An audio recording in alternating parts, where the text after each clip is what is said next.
As I was unable to choose one word characterizing Giovanni, I decided to take the following two: dedication and passion. Dedicated to data protection and privacy.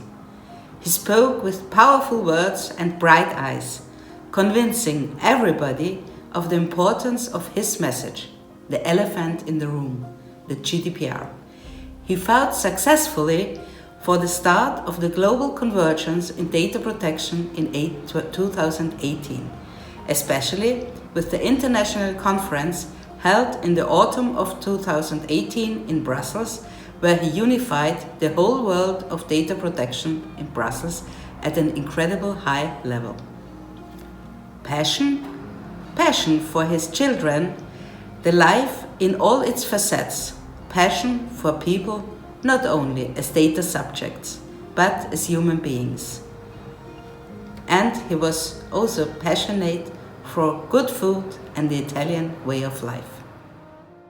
Io e Giovanni eravamo magistrati ordinari, ci siamo incontrati brevemente però perché io fui eletta in Parlamento e lui andò a lavorare al Ministero della Giustizia. Ci rincontrammo appunto durante i lavori parlamentari e si saldò un'amicizia che è durata negli anni. Lunghe conversazioni che avevano ad oggetto la questione che è stata la questione di interesse del suo lavoro, dei suoi studi, della sua riflessione, e cioè il senso del limite.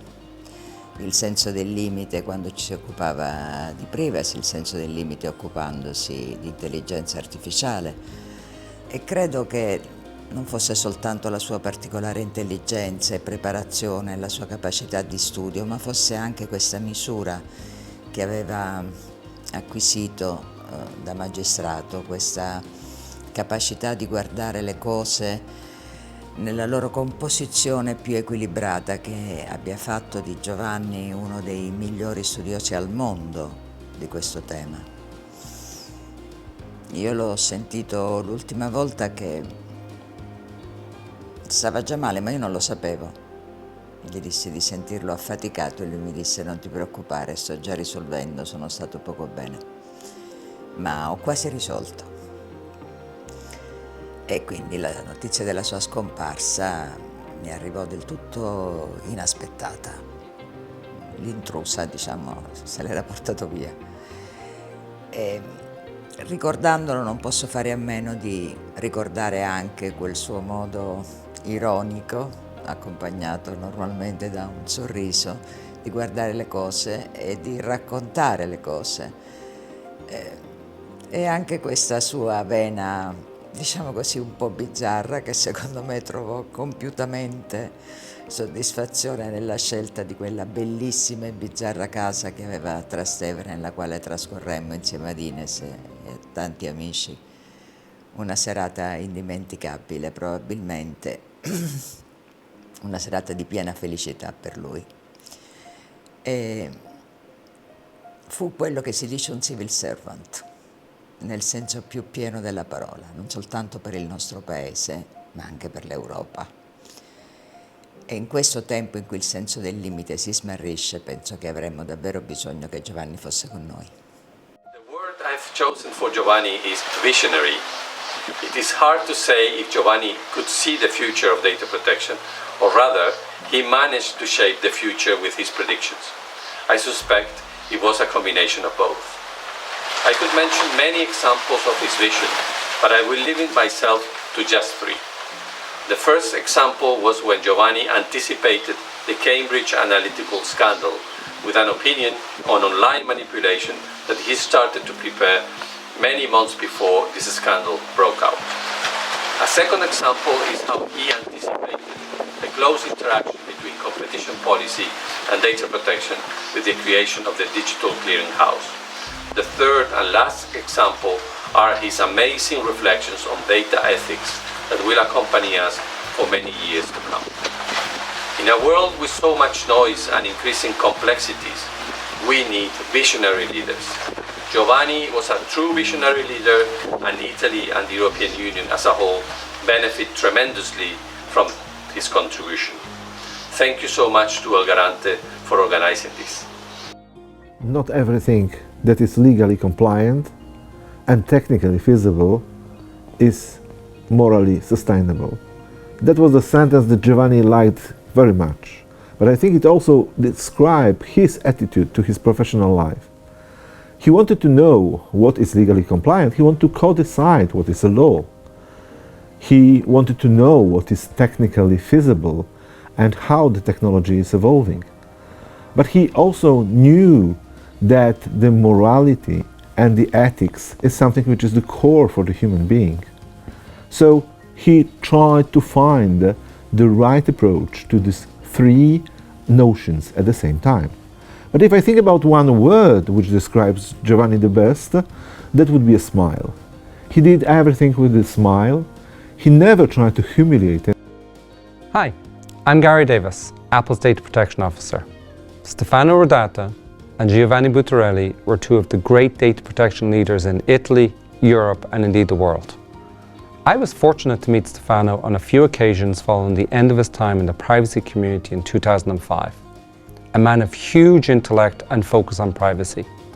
Through his leadership of the Garante and chairmanship of the Article 29 Working Party, he shaped the data protection world that I stepped into, and his legacy has endured. I was also fortunate to call Giovanni my dear friend. I first met him in Rome in 2006 when I was new to the data protection world and he was Secretary General of the Garante. He was immediately warm, engaging, and generous of his time and thoughts. He didn't have to do that. It was a measure of the man. Over the years that followed, I found out that this was who Giovanni was. Constantly interested in people and so proud of his family, his son and his daughters.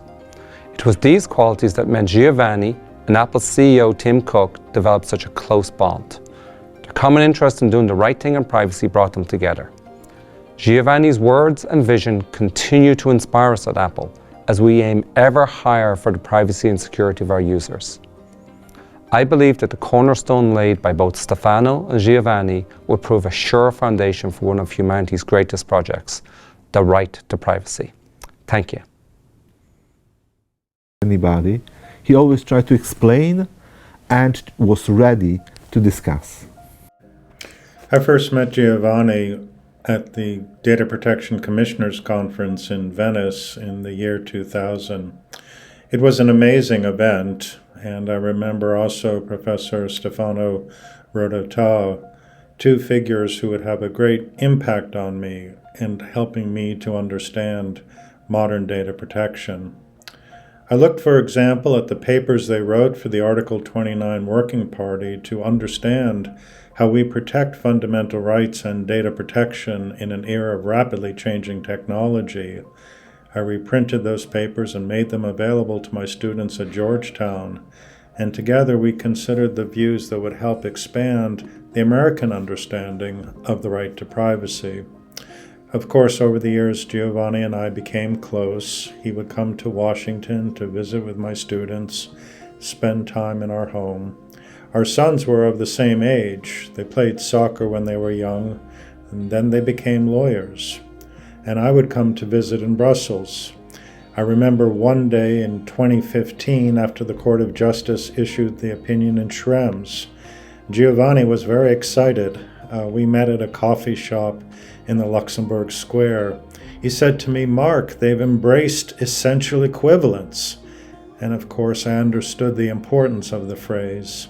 This was the original conception in the Data Protection Directive to help ensure a high standard of data privacy all across the globe. I also remember another commissioners' conference in 2018 in Brussels that Giovanni and his team put together. It was another spectacular conference. Giovanni had encouraged the participation of civil society, and so we worked to bring many groups to Brussels in 2018, and he also helped us launch the Universal Guidelines for Artificial Intelligence, the first human rights framework. Giovanni was supportive and helpful and helped with my application when the United Nations first announced the post of Special Rapporteur for the Right to Privacy. And it was with great affection that we gave him the Champion of Freedom Award in 2019. Giovanni's work still speaks to us about artificial intelligence and democratic values, the need to support the rule of law, and the need to protect fundamental rights. But most importantly, when I think about Giovanni, I think about his friendship, I think about his warmth, I think about the wonderful times we had together, and I think about how much I miss him now. You know, observing him in a group or meeting, Giovanni did not lunge for the center. He listened. How extraordinary. He had an aura of stillness. I noticed a specific look in his eyes, and I imagined his thoughts fixed on the horizon, not imprisoned in the moment. After listening to him speak several times, I recognized a pattern. Giovanni addressed the crisis and concerns of the moment masterfully, of course, fully informed, detailed, authoritative. But the real magic came when he invariably, consistently relocated the subject in a wider, deeper canvas of moral, social, political, democratic, and historical significance. I saw that he was always thinking, working, acting, and assessing on these distinct levels of meaning, always now and past and future, always today's facts, but against the wild, splendid backdrop of humanity's struggle and triumph. In other words, Giovanni Buttarelli was a man of wisdom, shining, profound, serene, powerful, elegant, humble wisdom. Giovanni's wisdom was devoted to service in the name of advancing the human story. This wisdom set him apart, and it was his true gift to all of us. We are so grateful, Giovanni. And I want Giovanni Buttarelli's family to know how dearly we hold him in our hearts.